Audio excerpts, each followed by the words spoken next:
kick things off. Happy Halloween, everyone, and welcome to our very first Wisconsin Tableau user group event.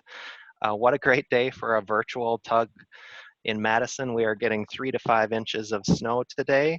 I see in the chat that La Crosse doesn't have any yet. Maybe it'll come your way later.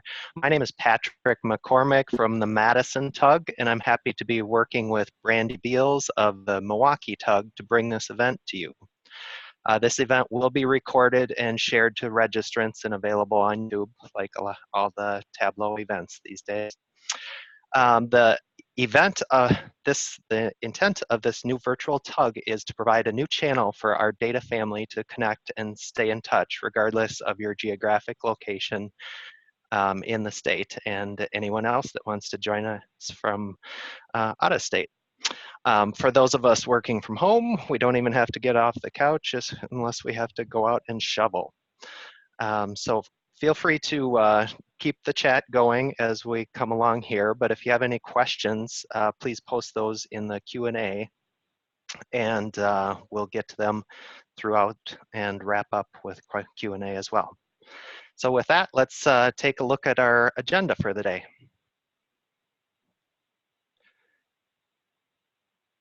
And here we go. So we're kicking things off. And next up, Brandy's going to do an audience profile. So you guys can jump on that link that I sent out last night and get a sense for who all's attending today. We're excited to be able to offer this new option for you guys. And then we'll dive into some TC conference sessions by Wisconsin speakers. And new this year at TC is going to be a Wisconsin Breakfast Club. And we'll tell you more about that. And Brandy will also give you the scoop on some pro tips, as well as highlighting some can't miss events at TC19. And then our main event, Joshua from Tableau, is going to share some new features from 2019.3. And then we'll wrap things up with the swag store gift certificates. Tableau's just rolled out a brand new online store that will give you gifts. We're giving away 3 $75 gift certificates. Winners will be chosen from Twitter, from tweets using the hashtag WITUG. So if you haven't already, jump out there, tweet a picture of your candy or the snowstorm or what you might have. So with that, I'll turn it over to Brandy. Yes, thank you. So one of the things we like to do at the Milwaukee Tableau user group, if you've ever been to one of our meetings, is some interactive polling so we can get to know you a little bit better. So I did share the link in the chat window.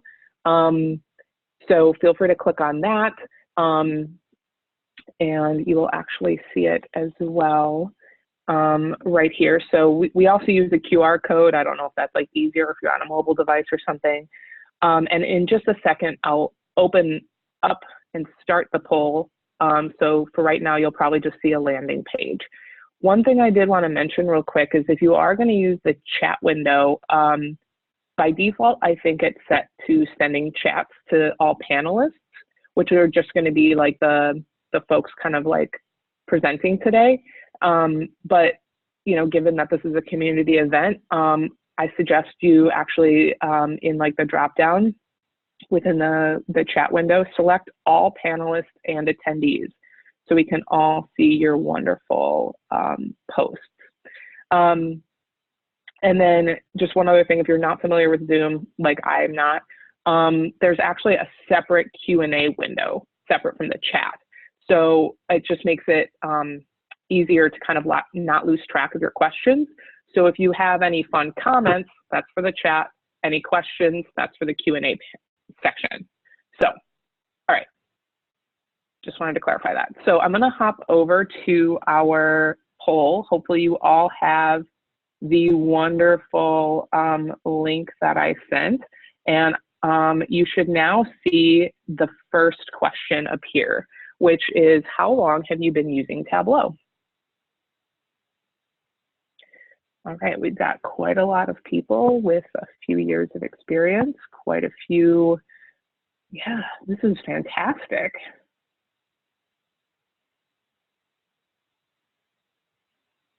Some folks have never used it, so welcome, welcome. A few new folks, but quite a few with a few years under their belt, so that's awesome. All right, I'm gonna go to the next question. What Tableau products do you use? So there's lots of different Tableau products out there: Tableau Prep, Desktop, Reader, Online and Server, and Mobile, which is really just kind of points to either Tableau Online or Tableau Server, but I'm kind of curious whether people use the mobile device. So a lot of folks using Tableau Desktop, not surprising. Great. Fantastic. Okay, the next question. What version of Tableau are you using? So something older than 10 point something, 2018. Yep. Nobody's gotten their hands on the 2019.4 beta yet. Awesome. A lot of people in 2019.2 should be really excited for our presentation later today by Joshua, demoing some of the 2019.3 features. So cool. Next question. Have you attended a user group in person before? Yes, we have a lot of people who have. I know I saw Colleen Hayes in the list of folks. So hi, Colleen. She attends the Milwaukee user groups quite a bit. All right, maybe. Nobody's a maybe on the attending in person. All right, next question. What's your closest metropolitan area? So just kind of want to get a sense of like how many folks we have nearby. A lot of folks in Green Bay, not surprising. We know that there's a community up there. Ooh, we got somebody from Beloit. That's where I'm like from. So super exciting. Stevens Point, La Crosse, awesome. Fantastic. All right. Are you going to be heading to the Tableau conference? Yes, no, I wish, which is also a no. All right, cool. Well, we definitely have a good mix. That's awesome. So I think we'll have lots of really good ways of getting involved, whether you're there in person or kind of like supporting from afar. And what's your favorite member of the Breakfast Club?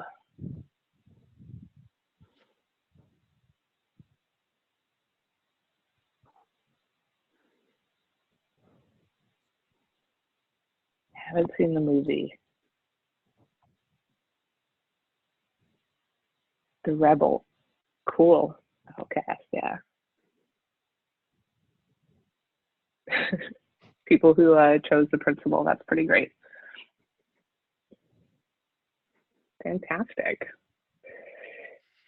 Awesome. Well, that actually concludes the poll portion. So I've definitely learned a lot about you.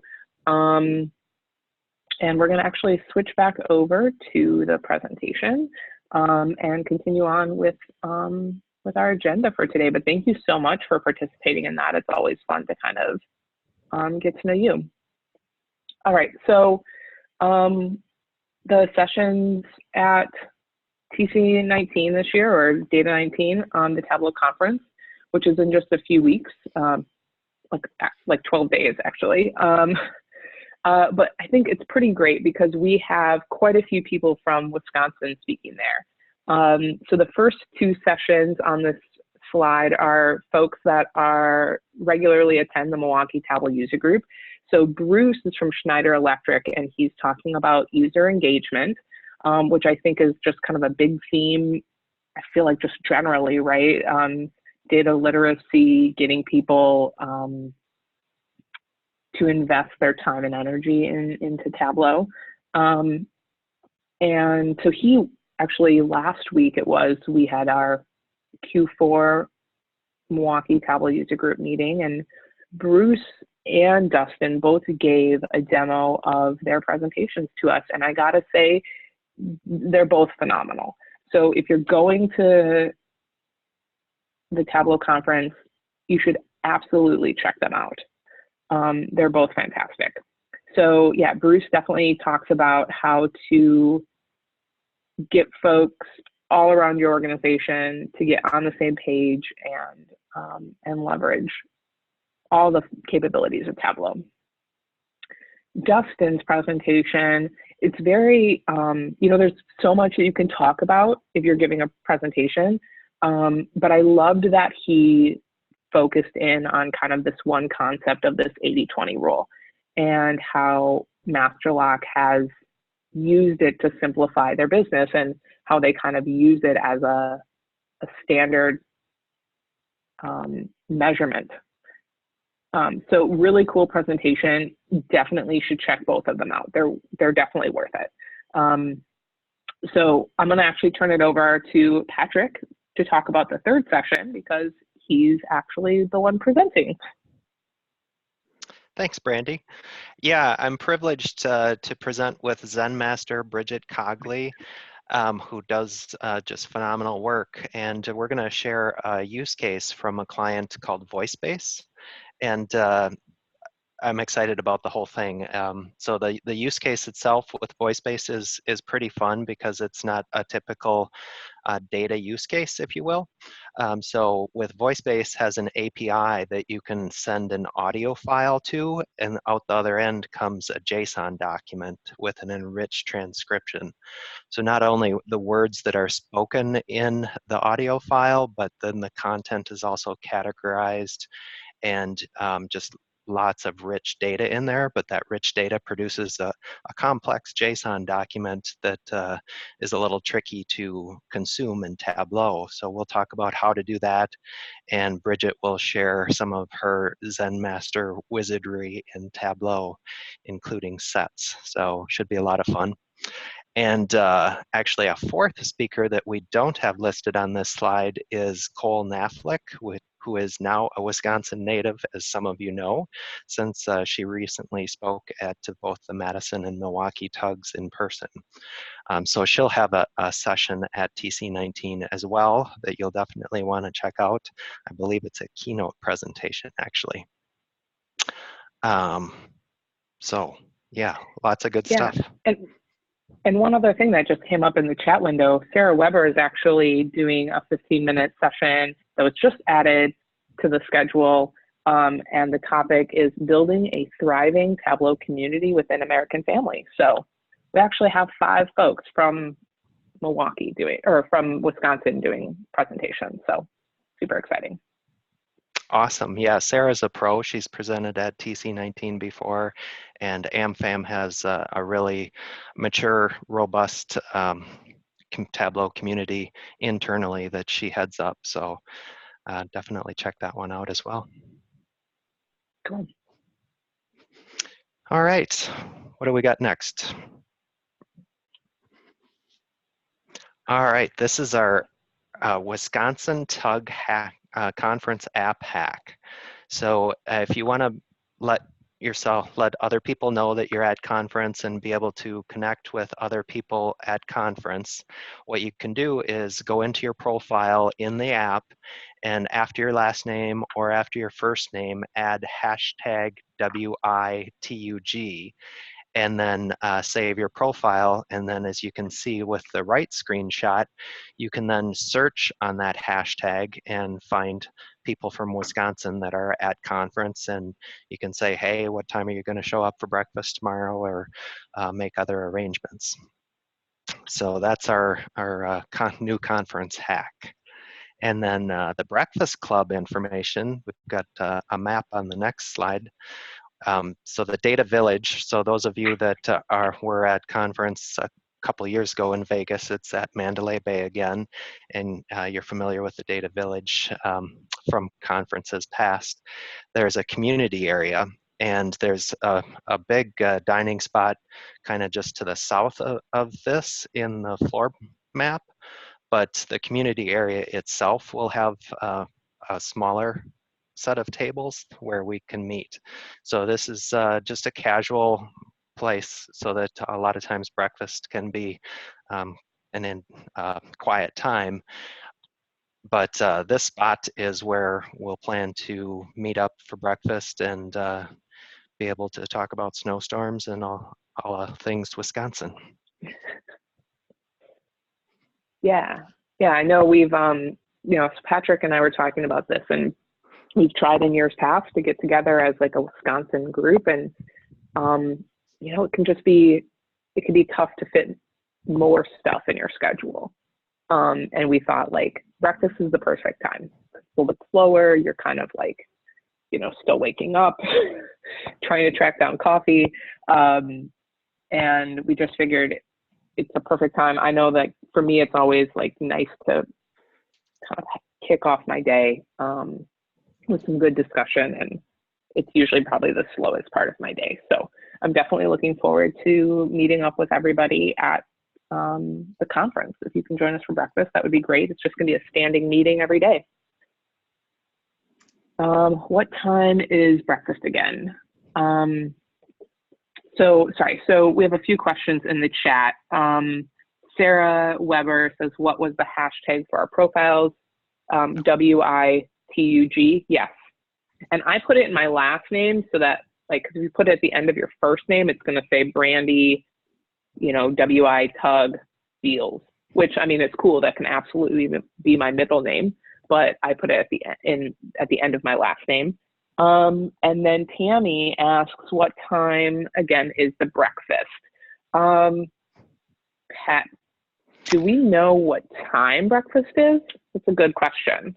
It's a great question. I don't have the specific times off the top of my head. It's typically pretty flexible. I mean, they serve breakfast from, don't quote me, like 7 a.m. to 9 or something broad like that. Yeah.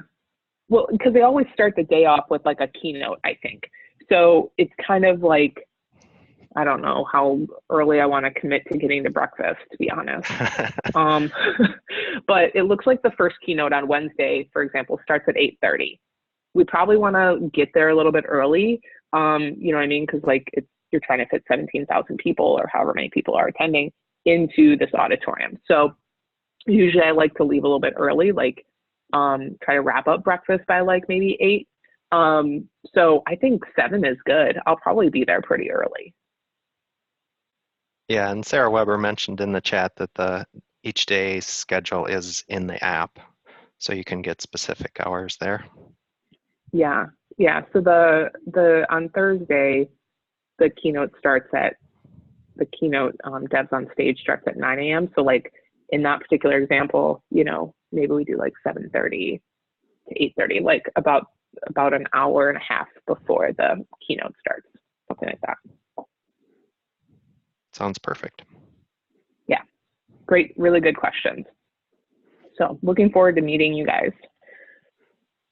All right, so I kind of do this every year with the folks from within my company who are going to the Tableau conference.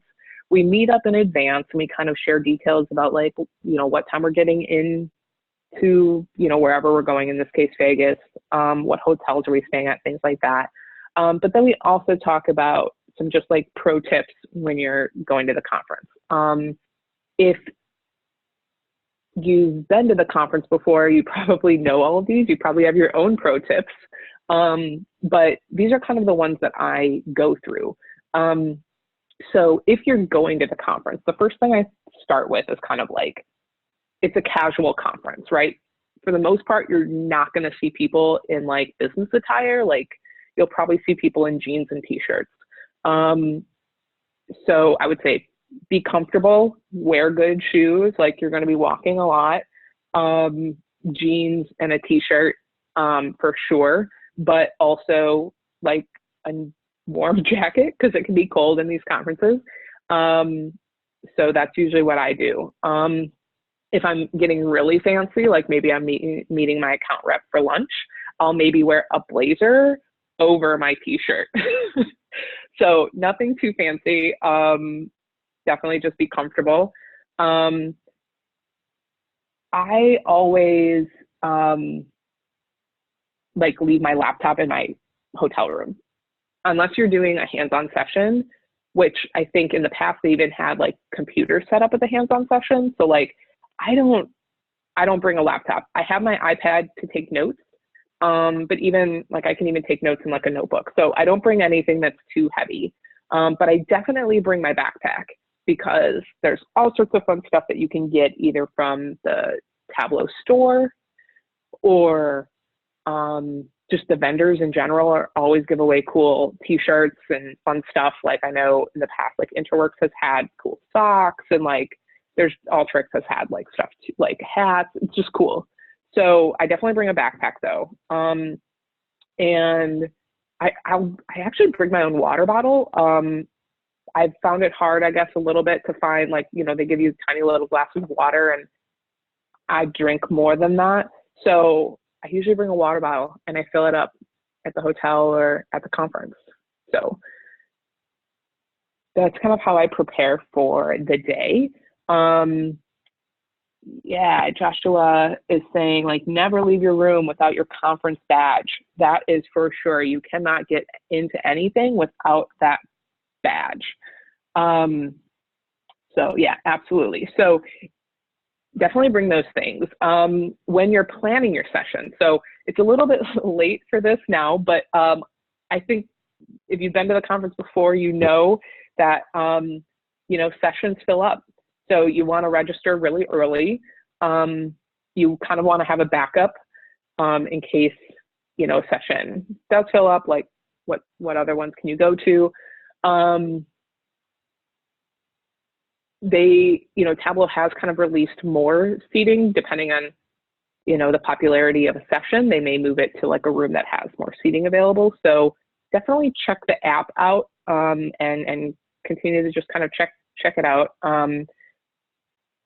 for more availability. Now that said, you know, about 5 minutes before the session begins, they'll let more people into the room, like people in the wait list that are standing outside the room. So if you've reserved your spot, you need to get there a few minutes before the session actually starts, because otherwise you'll lose your spot. And then if there's a session you really, really want to go to, you can get all like Black Friday on it and like sit outside the room and like be the first in line for the wait list. So that would be kind of like registering for sessions. Some things that I tell my internal folks is like whatever level you think you're at, go up one. So if you think you're beginner, go to intermediate sessions. If you think you're advanced, go to Jedi sessions. I always find those to be really like pushing yourself is just helpful. But then I also think like people just tend to think they're not as advanced as they are. So definitely go to those like sessions up a level. You know, again, there's 500 sessions, so there's a lot to take in. It can be difficult.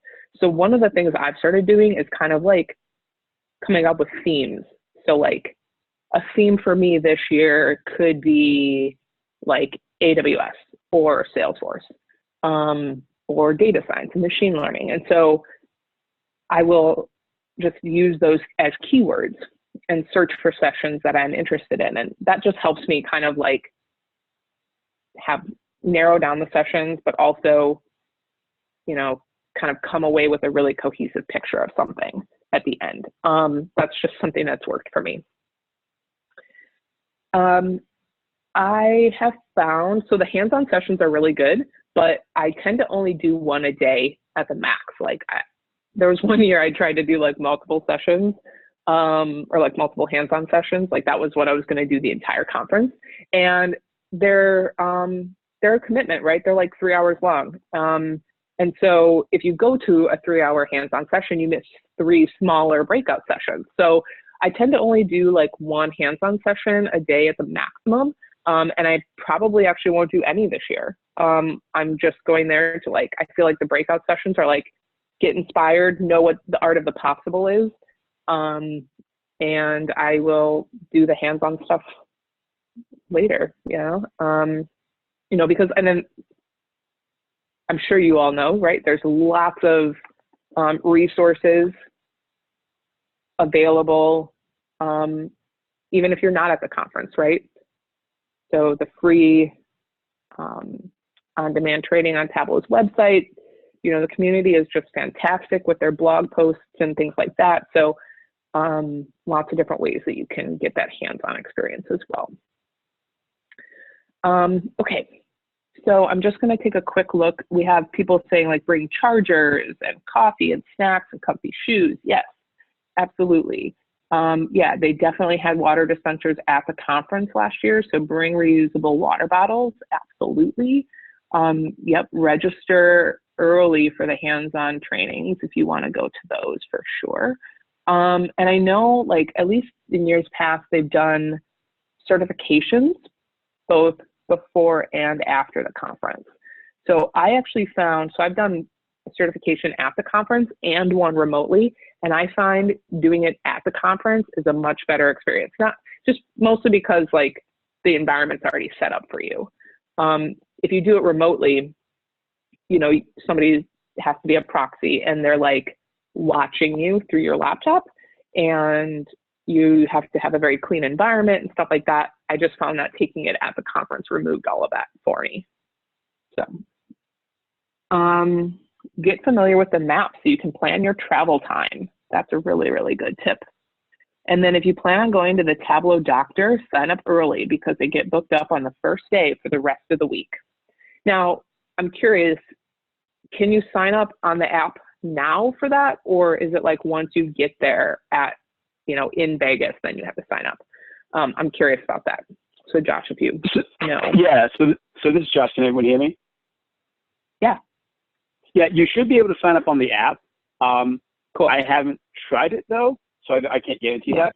But I'm a Tableau doc and I've had people sign up for my sessions. So yeah, you can also sign up on conference. At conference, there'll be a table and things like that on the main area, but it will fill up. Yeah. Cool. Good. Definitely good tip. Just a few more things that I like to add. I talk about taking advantage of the extras. And the few things that I found really helpful. So last year they started doing something called brain dates, which is like where you can connect with other attendees and you can talk about a certain topic. So you yourself can kind of like put a topic out there, like I want to talk about this, and other people can take you up on it and schedule time with you. You can also be, you know, on the receiving end, or like on the other side of that transaction where you go out to the brain date section of the app and you can sign up to talk about a topic with somebody who's already put one out there. And then they also have group topics. So you can talk about, like, I don't know, what it's like to build a community, a Tableau community within your company, for example, with a group of like 5 people. So I found brain dates to be amazing last year. So they have them again this year. And then the other thing that I really like, because I'm like a super book nerd, is a lot of the people who are coming to present, if they have written like books, they usually do book signings at the conference, and they usually take place, at least last year, it was like right next to the Tableau like store, the gear store that they have at the conference. And the books are usually sold within the gear store as well. So like, I remember, was it like 2 years ago that the guys who wrote Freakonomics were there and they were doing a book signing. So I went into the store and bought their book and then got them to sign it. And I have a picture with them. So it's kind of like not that well known. It's not like super advertised, I found. So the lines aren't very long. I think it's really cool. So that's probably, those are some of my extras that I love. Somebody also said, if you go to the Tableau store and you see something you want, buy it because many items will sell out. Really, really good tip. Okay, so that's if you're going. If you can't go, there's still a lot of awesome ways that you can take advantage of the conference. The first one is watching the keynotes.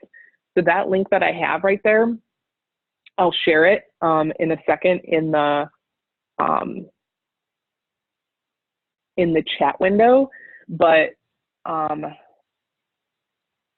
you can actually go to this website and register for the conference, or register to like watch it live. And you can see all sorts of, like, you can see the opening keynote, Iron Viz, where there's like 3 contestants competing with the same viz, like live, like creating a dashboard live. Super fun. And then the devs on stage, where the developers who create Tableau talk about like new features. It's super cool. So huge fan of that. You should definitely like watch that if you're at all interested. There's also like so many of the sessions get recorded, and Tableau has their own YouTube channel. So definitely check out the sessions to watch later. And somebody actually mentioned you can actually, even if you're not going to the conference, you can still download the app. You can still almost like do what I talked about, where you pick the sessions that you're interested in, like almost like build your schedule and then like watch them later when they become available on the YouTube channel. So specifically, you know, the ones by your fellow Wisconsin presenters, definitely check those out. Okay, so then there's also all sorts of community challenges, right? If you're familiar with the Tableau community at large, right, there's lots of different challenges.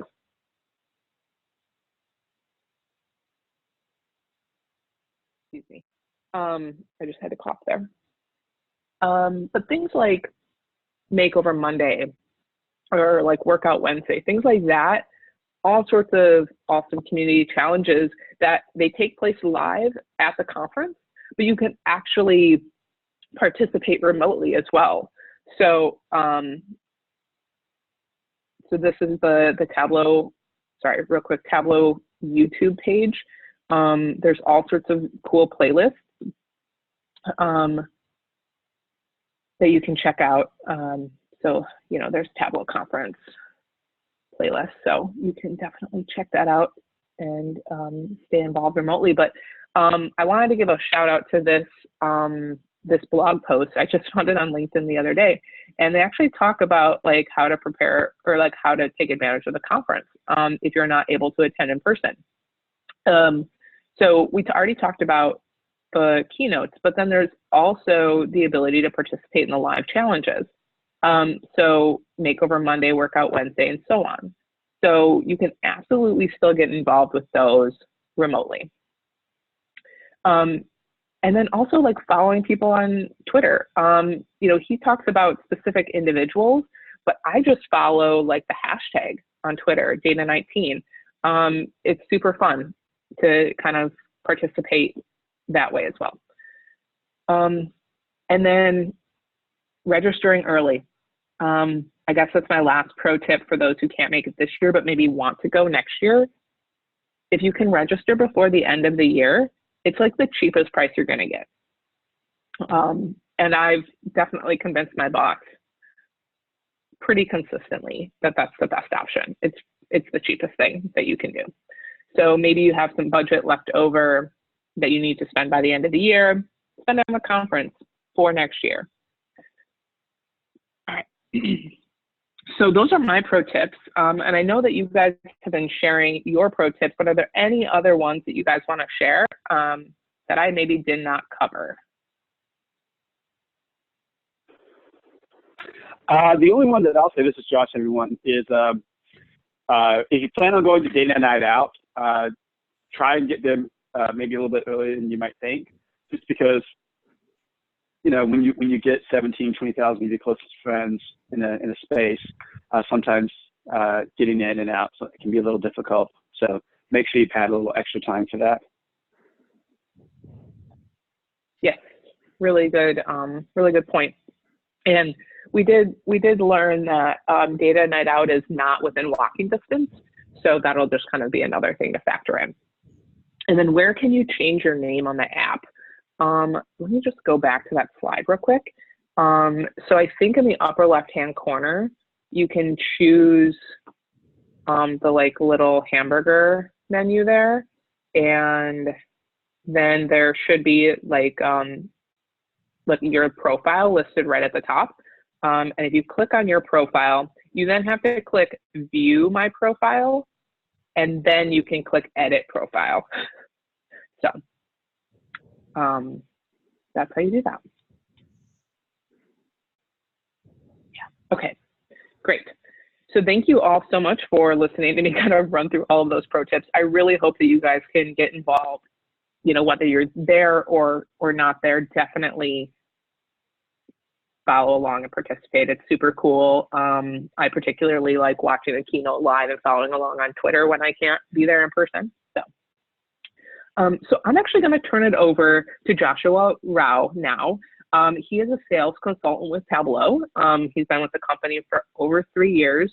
Tons of experience in the analytics space. He's certified in Tableau, Scrum, Microsoft, just to name a few. Like, seriously, the guy's insane with his certifications. It's amazing.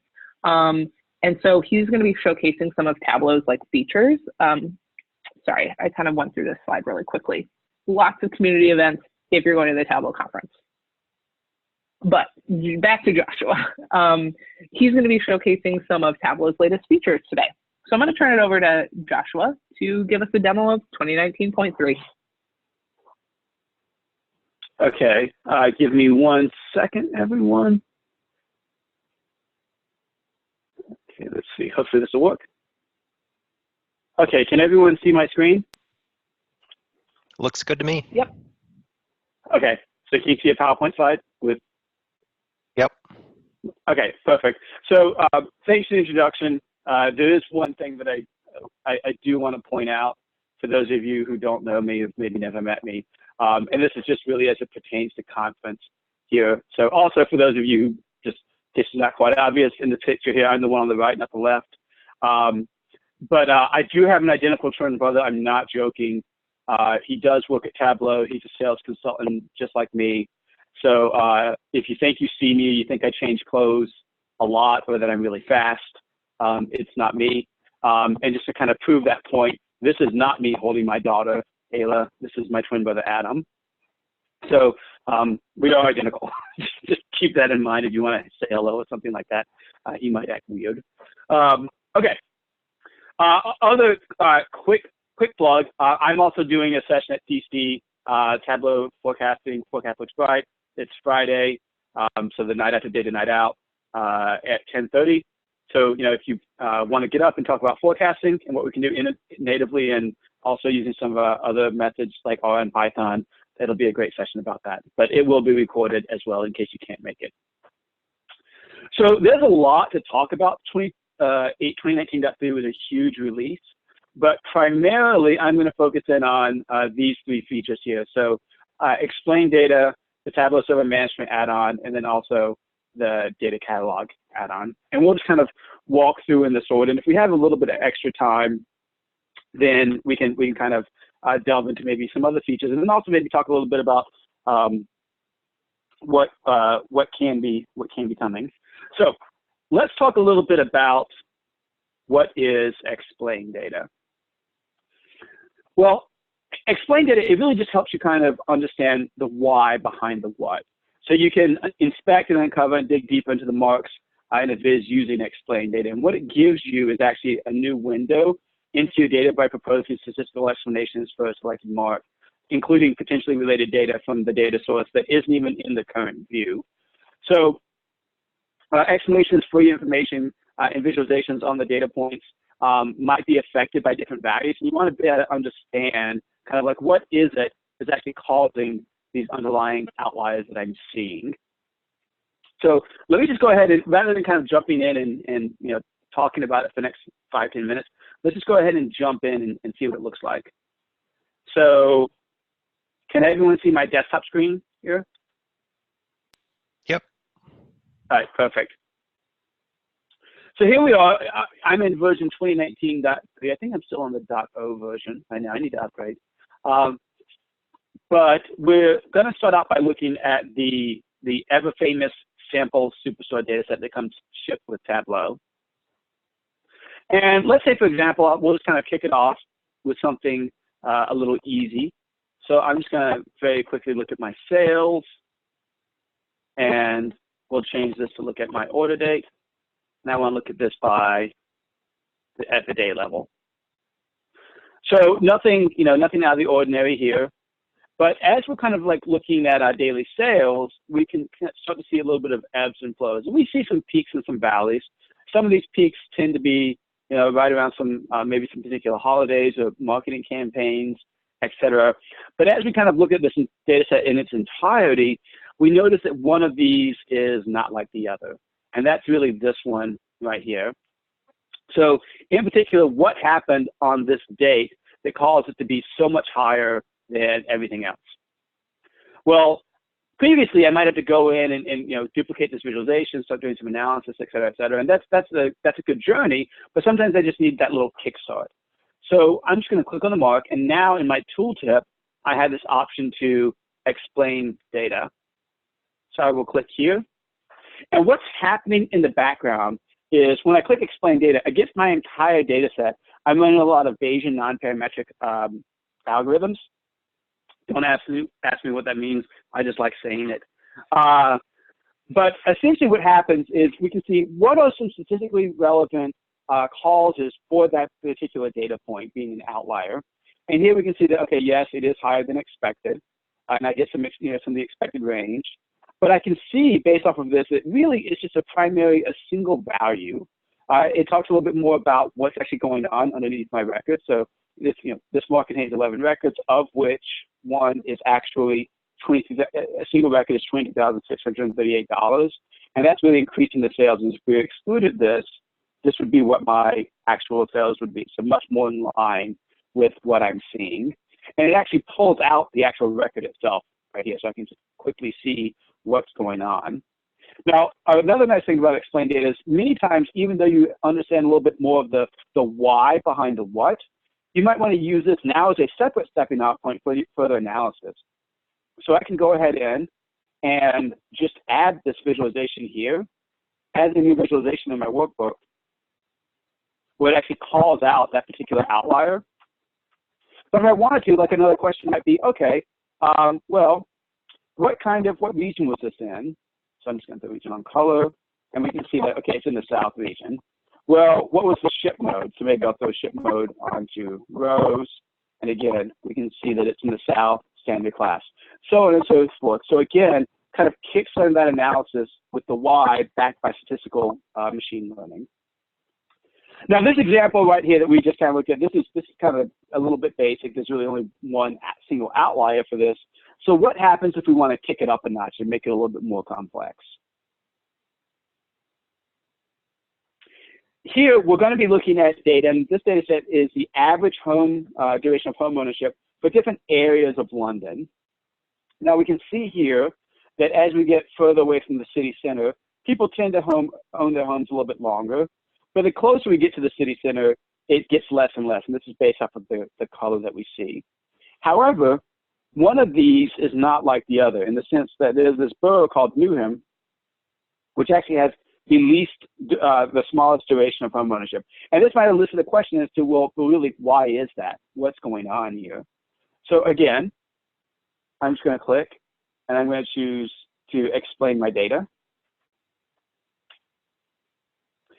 And because this is getting run against my entire data set, and because there are multiple factors that help contribute to this, you'll see that I get more of a story in this one.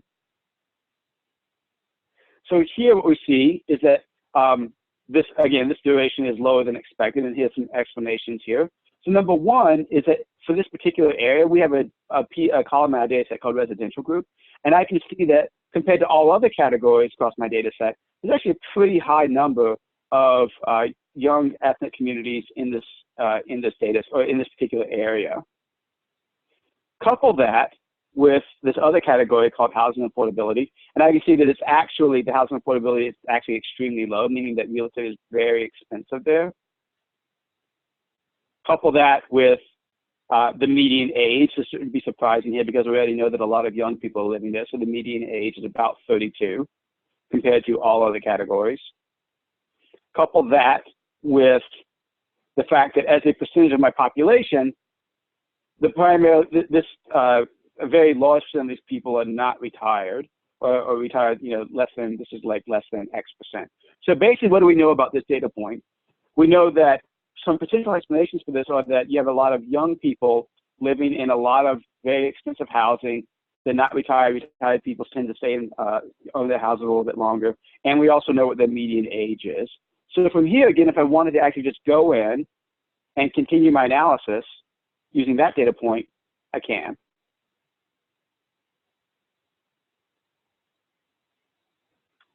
Another just very quick example here, similarly, is if I start looking at different, where housing sales are the most, and let's go back to that Newham again.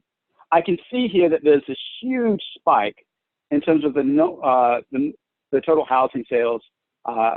It looks like in 2017 and 2018 compared to the other areas. So again, this might lead me to believe, well, what's going on here? So let's just check it out.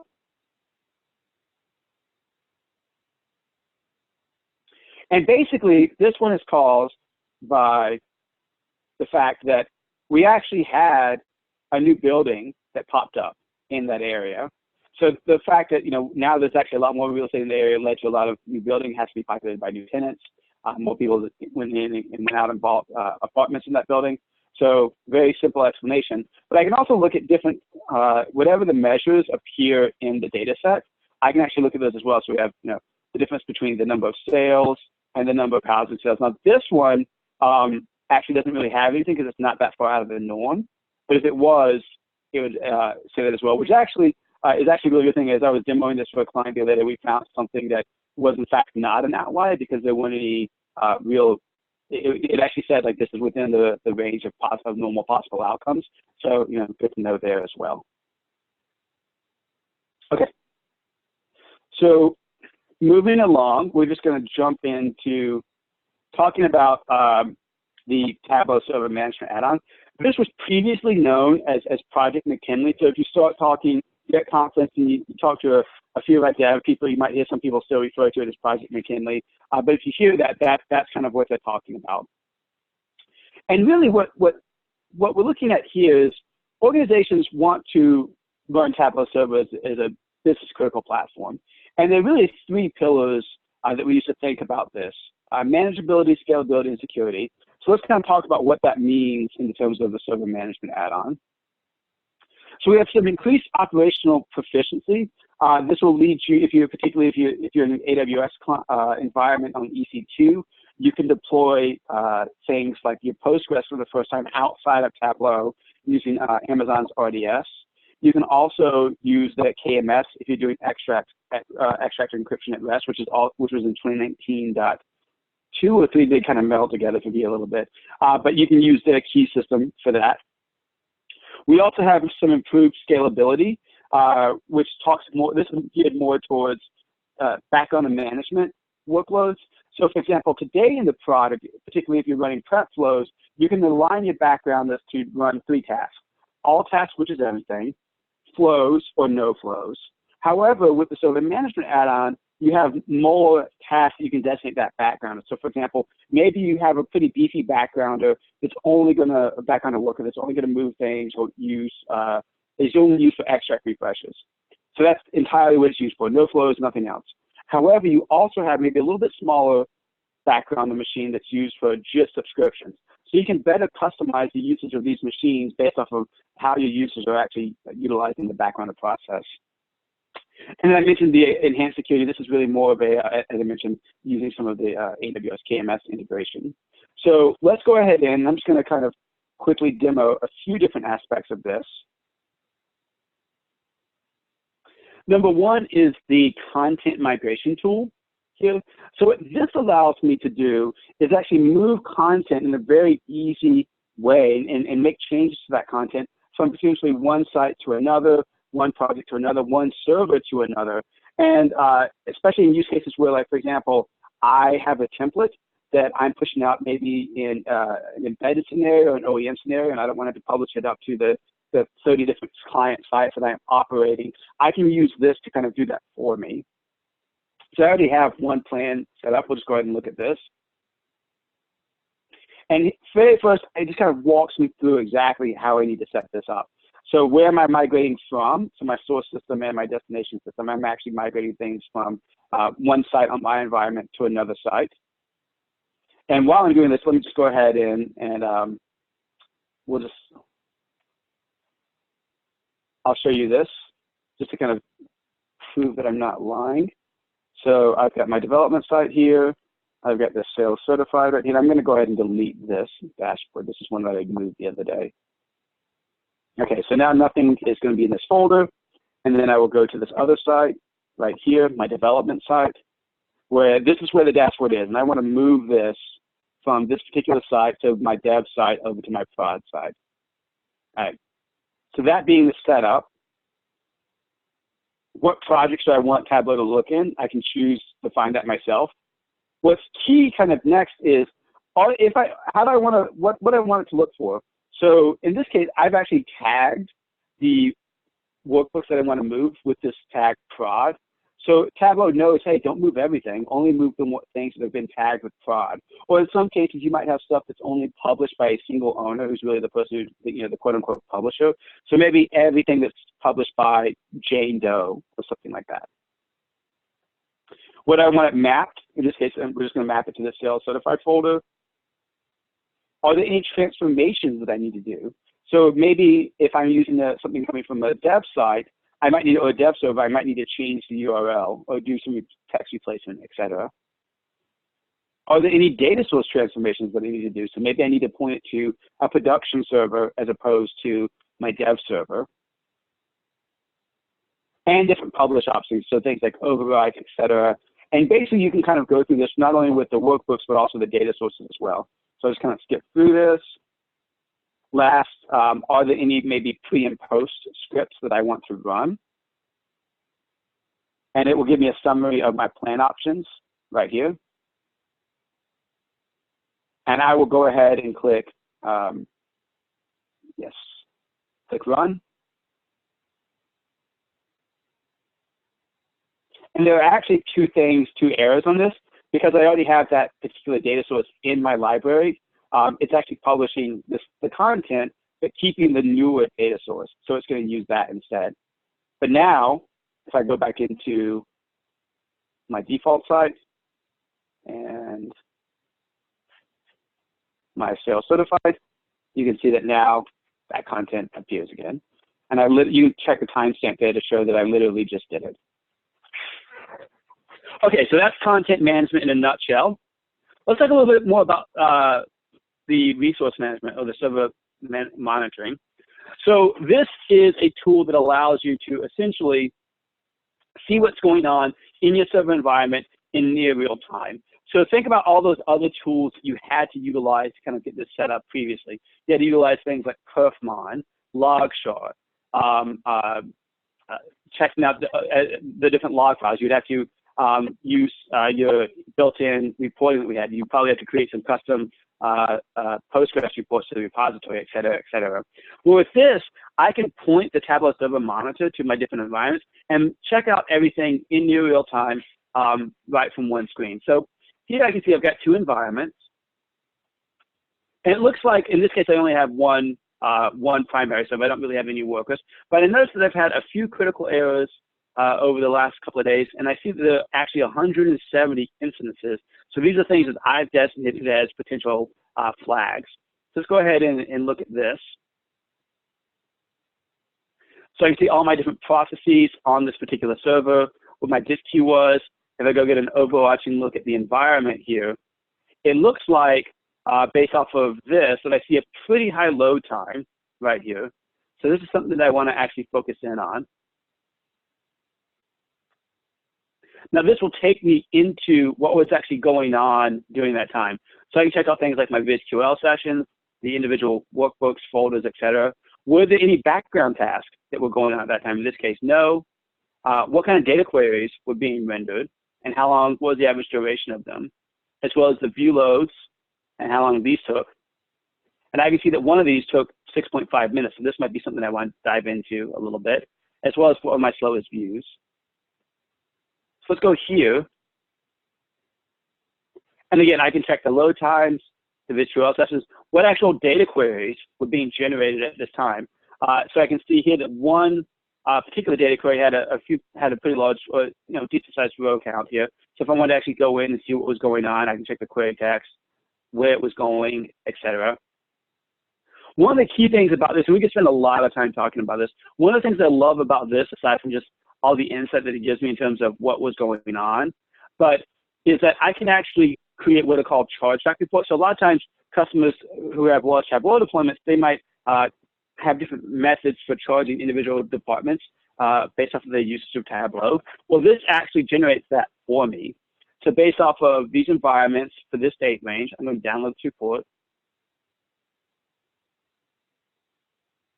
And this will come as a TWIBX. So what this will allow me to do is actually go in, and sometimes there's a base overhead that people say, you know, we as a company are willing to eat X amount of cost as a whole for the deployment of Tableau. However, above that cost, we're going to say that, you know, the pie that we're going to charge people is X. So for example, here I can say that, and I can like exit out of this. Then, so here, you know, maybe the chargeback is, let's say, you know, 100,000. And based off of that, then how do I want to define who's paying what? So maybe I want to say, okay, for this, you know, the view load times, those are going to be the highest one. So I'm going to say that's 75% here, and I can adjust my average. You can see that I get an error up here. So I'll say, like, you know, this space I really don't care about. Extract refresh times are fine. And based off of this alone, I can see that for this particular project in this particular site, this is how much the owners of this, I can actually, you know, this is how much they would be charged based off of these other variables up here. And I could easily go in and change this visualization, drag things out if I want to just make it site-based, et cetera. But again, a real easy way for me to kind of just see how people are utilizing my server. So one last thing that I will show you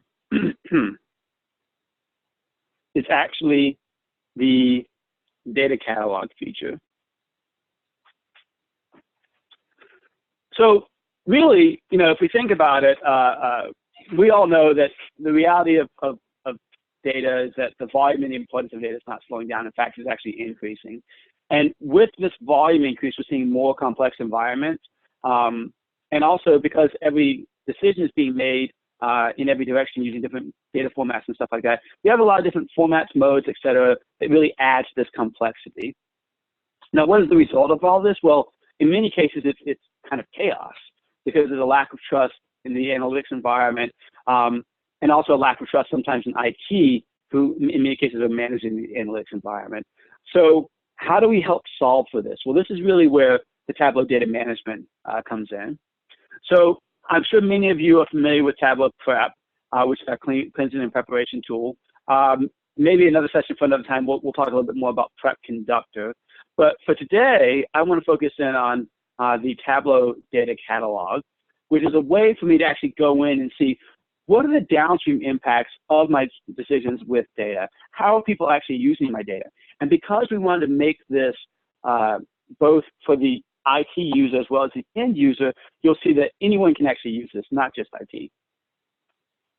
So let's go in, and I'm going to go to, oh, not Extension Gallery here. Extension Gallery is another thing for another time, too. So let's go to, where did I put this? Oh, here we go, Tableau Catalog. Okay, so what I'm going to do here is I'm actually going to log in as a data steward. And here we can see, if I go to, I've just come from a change management meeting, and I've heard that some changes are going to be made to one of my SQL servers here. So I can check and see exactly which SQL server that relates to in this external asset. So it's this one, the Superstore World, is the actual database that's going to be changing.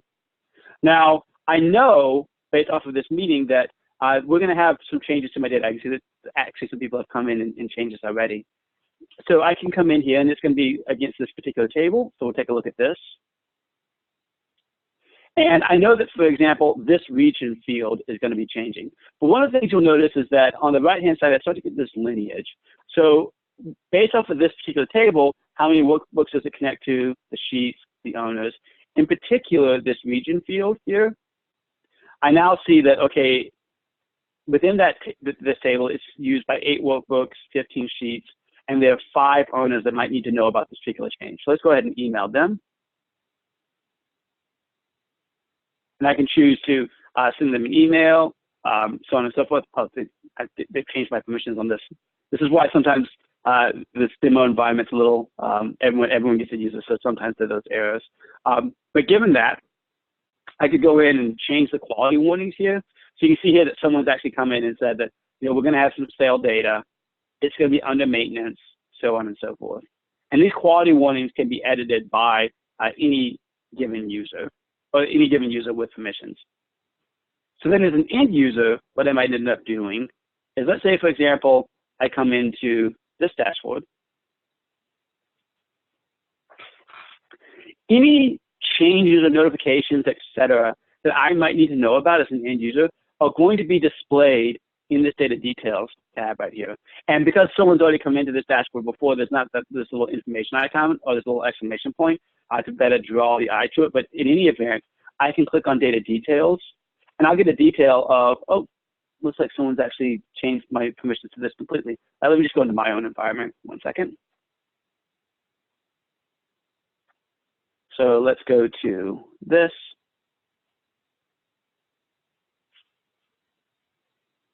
And I don't have any changes on this dashboard, although I could make some, but I just want to show you a little bit more about what the data details looks like.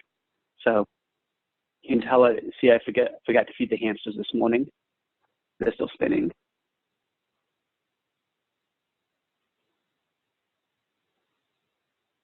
Come on, dashboard. Come on, computer. Okay, well, we might have to come back to this in just a second. But in any event, oh, there it went. As soon as I click away, hopefully there's the cache. So I can come in, check the data details, and this will actually load up data. I get different details about what's in use in the view. But if I had any of those metric notifications, they would appear right here, so that as an end user, I'd be notified that, hey, on this particular date, this particular change is going to happen. Be prepared for it, so on and so forth. And that is really all I have. Questions, comments, concerns, anything else in 2019.3 or potentially upcoming that you'd like to hear more about? It does appear that there's a few questions about whether Server Manager requires a license.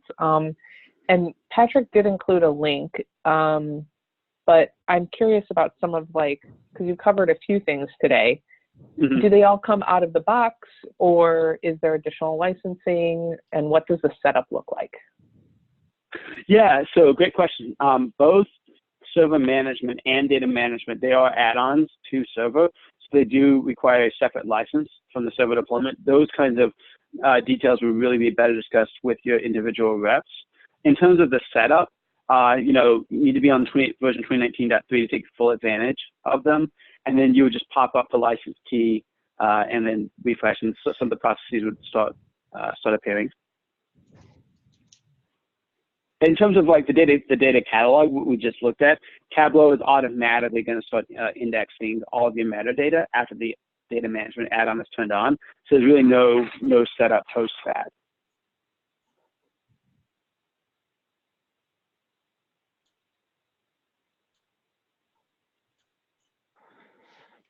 Great, thank Awesome. you so much. I think with the migration tool, is there a way to automate that? Yes, you can set them on a schedule. Okay, awesome.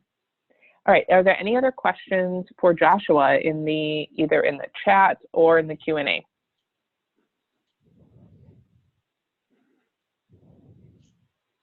All right.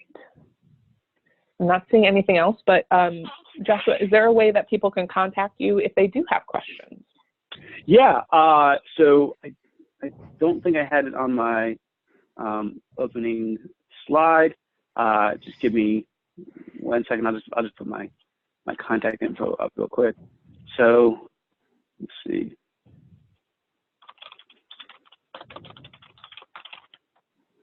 Shift F5. So this is my email address right there, jrao@tableau.com. And what's your brother's name? Because I'm just curious, if you guys have his name is Adam. So Adam, okay. Make sure Make sure you say JRAL, not ARAL. Otherwise, you're going to get the lesser of the two. Awesome. Well, thank you so much for that fantastic presentation. Yeah. All right. So I'm going to switch back over to my presentation, and we are going to kind of go through a few more things. All right. Can everyone see my screen? Yep. Fantastic. Hopefully you have been tweeting about all the wonderful things that you just saw, and you guys are ready to win some free Tableau gear. So Joshua, before we jump to that, there is one more question in the Q&A from Jen Sure. Shepard asking, is explain data available to the end user once published to server or only to the author in desktop live? Great question. So right now you need web authoring capabilities in server, and it's only available in the web edit mode right now. So if I'm on server and I'm in web edit or web analytic mode, I can use explain data. But we are looking at making it generally available to a larger audience, potentially in future releases. Good deal. Yeah, I love the engagement today in all the channels, Twitter, in the chat, and I see a bunch of you have already updated your profiles in the TC19 app, which is super fun. Looking forward to meeting those of you that I haven't met. One other question in the chat was, how can you be notified about upcoming TUG events? And the links I put, we'll include those in a follow-up as well, but the upcoming Madison and Milwaukee TUG events are available on the Tableau website, and there is a subscribe feature to each. So then you'll be invited to upcoming events. Are you swapping over there, Brandy? Yep. There we go. So this is like the Milwaukee page. You can subscribe for updates, is like how ours work, and then any new events that come up, you'll be aware of them. The way that the Milwaukee user group does it is at the end of the year, we plan kind of quarterly meetings for the next year. So it doesn't look like there's anything upcoming, but once we have our planning meeting, we'll actually have 4 meetings out here for the entire year. And so you can actually take a look at even some of the past events that we've had. So we definitely have a quarterly schedule, and then we have bonus meetings sometimes as well. So this is the Madison user group page. So very similar, you can subscribe for updates. And this is the one that we're having right now. But yeah, they definitely have similar quarterly cadence. Great question. Yeah, so, and then somebody also did ask about the cost. Sorry, you probably were about to answer that question. All Tableau user group meetings are free to attend. yeah, so it's a real nice deal that way. Yeah, what I was going to say is Brandy and the Milwaukee TUG are kind of curve wreckers in planning ahead. In Madison, we're a little bit more dynamic. As the year comes along, we'll publish events. So keep an eye out for those for sure. And subscribe, and we'll stay in touch. Absolutely. All right, now the moment you've all been waiting for. So first off, for those of you that were paying attention to the chat, I know there's been a lot going on, but I added a bonus $75 gift certificate for someone that added the hashtag WITUG to their name in the app, and a bunch of you have done that. And the winner for that bonus certificate is Leslie Lay. And lots of activity on Twitter as well. And the three random winners from the Twitter feed are Brad Parkell, Katie Kelly, and Brian Hutchinson. If you haven't, jump out there and take a look and retweet some good pictures out there. Keep an eye out in your email that you use to register for this event, either today or tomorrow, for the online gift certificate. If you don't see it, ping me and we'll get that squared away. Sorry, Tammy. This is fantastic. I know. Oh gosh, yeah, these are great. Yeah, so definitely continue to use that hashtag both, on Twitter, during the conference, in the conference app. Yeah, it'll be great. So I'm glad that you guys enjoyed it so much. So one other thing, if you use the hashtag data19, this is again the way that follow the Tableau conference while it's happening. But then this is like the Tableau store. So you'll be able to kind of pick and choose all, whatever kind of like cool swag you want. So it's really awesome that we were able to offer that. So thank you so much to Tableau and Patrick for arranging that. And Patrick, you said that people would be emailed, right? Correct. Yep. Cool. Awesome. All right. And you've got some contact information here. So this is our first virtual TUG event. So we're really anxious to hear your feedback. How did it go? Do you want to see more of these? What type of content would you like to hear? How is the duration? Is an hour and a half too long? Do you need to squeeze it within a lunch hour? Let us know all of those things. Just ping Brandy or myself or both of us. Can't wait to hear your feedback, and super excited to see those of you that are going to Vegas. Yeah, thank you guys so much for attending. This was fantastic. I thought it went really well for our first virtual meeting ever. Yeah, definitely connect with us on LinkedIn is kind of the way that the Milwaukee user group communicates most frequently is through LinkedIn. So definitely check out those groups. And yeah, absolutely. Like Patrick said, we want feedback. So if there's things that we can tweak, definitely let us know. We want to make this as valuable as possible. But yeah, feel free to reach out to me or Patrick via the app, the Tableau conference app, if you're going to be there and you want to meet up, whatever. Don't forget about breakfast.